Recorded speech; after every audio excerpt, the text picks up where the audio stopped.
They really did it this time.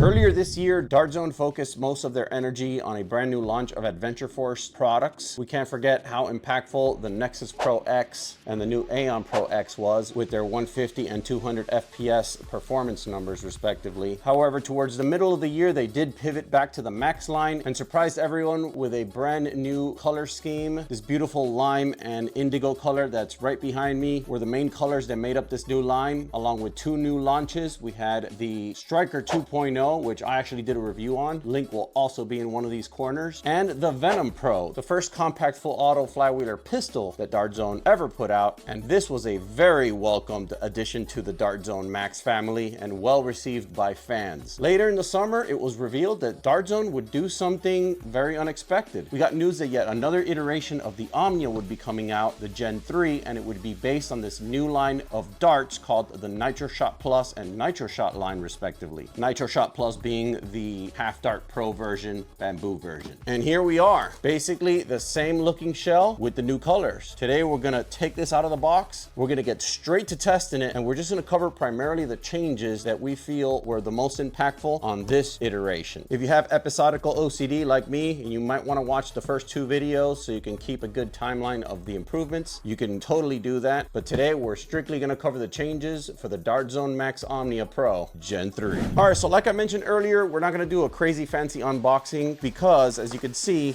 the contents are exactly the same. The only difference being is that your Omnia Pro is now this new lime color, the mags are this translucent lime color, and the darts are this new bamboo 3.0 or NitroShot Plus. Everything else is absolutely the same. I'm assuming that the stock remains with the Gen 2 improvement, which does not allow itself to slide on gravity, hence dropping your blaster. One other difference is the temples on the eye protection appear to be this nice tangerine orange to match the muzzle, as opposed to the ones that came with the Omnia Gen 1 and 2, which were red, the then colorway of red and white respectively. We're gonna go straight to the tests. The first thing we're gonna do is check the alignment of the shots. That will also test for accuracy at the same time, although I'm pretty sure it should be consistent with the prior models. We're gonna check the trigger response, which is another high point of scrutiny for the Omnia platform in particular. Then just for fun, we're gonna do a chrono test. I don't expect this blaster to be any different as far as horsepower than the other ones, but we're gonna do it anyway. Let's get to it.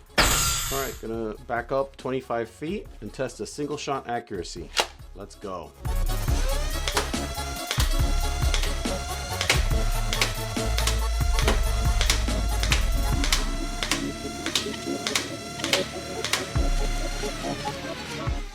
Spot on once I tracked them in. Oh yeah, let's go. All right, now we're gonna take a look at the trigger lag. We're gonna do 5 trigger presses in single, 5 trigger presses in 3-shot burst, and then finally we'll do 5 trigger shots in automatic. Let's go, guys.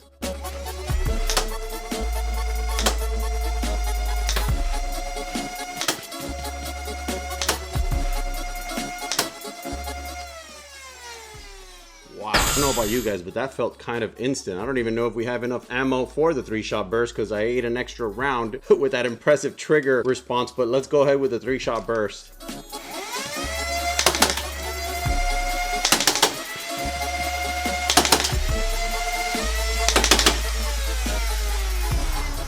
Let's just switch it to auto real quick and empty what's left of our mag. Oh wow. Yeah, this feels like a different blaster.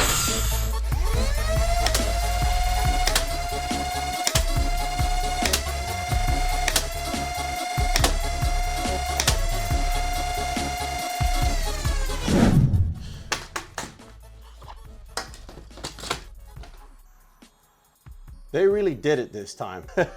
I'll have to look at the footage later. I actually ran an Omnia Gen 2 at a local battle, and it wasn't until I actually was in the field playing with it that the suspected input lag really exposed itself. After firing this, I feel a substantial improvement. I remember when I reviewed the Gen 2 over the Gen 1 and I felt like a lackluster improvement. I mean, you would literally have to get down to like some very close scientific analysis to determine the difference, but with this one, it's as clear as day. And I'm talking about the single shot, the 3-shot burst. Oh yeah, hands down, the NitroShot Omnia is definitely the one to get. Way to go, Dart Zone. Nice touch on the orange on the eyewear too. I really like that. But yeah, I mean, wow. Now I have to take this one to the field to give that kind of report. But I mean, I don't feel like this would let me down. I feel like just a confidence booster of experiencing that during our tests was enough to inspire me to take this to a battle and not fear that it's gonna let me down. I guess the saying is true, third time's a charm. Dart Zone definitely had the time to work out the bugs. This time they had an entire year since last summer to really dig deep, figure out what this blaster needed, and instead of just developing a new blaster and letting this one get memory hold, they just really went to town on the R&D and figured it out. If you are just getting into the hobby or just getting into Dart Zone products or just getting into electric pro blasters in general and you didn't really have the chance to grab the 1st or 2nd gen Omnia, you're in luck because this is the ultimate Omnia. This is the best one to get. I believe right now the price is $89.99, which is similar to the launch price that the Gen 1 had, but we saw some subsequent sales come out shortly thereafter. And now around the Black Friday holiday, of course, you can look around. I know the Gen 2 is going for $59.99 on sale at Target and other places. It's only a matter of time before this drops if that $90 price tag is a little much for you, but I would say it's a good price point for a product that actually does everything that it's set out to do. Got a whole lot of videos lined up for December. We're trying to hit that 10K mark. If you're not already subscribed, because YouTube is so good at recommending content, just check the button below and make sure you are subscribed. If you did get some value out of this video, hit the like button. We really appreciate it. Growing this channel right now is the only way we can sustain this kind of content creation. And of course, we always appreciate all the positive engagement that you guys put down in the comments. Having said that, I would like to know what your thoughts are on the NitroShot Omnia. Do you have one already? Have you looked at them? Are they even on sale yet in your area? Let me know. Can't wait to check out your comments, and I'll catch you on the next one. Stay blasting, foam fam.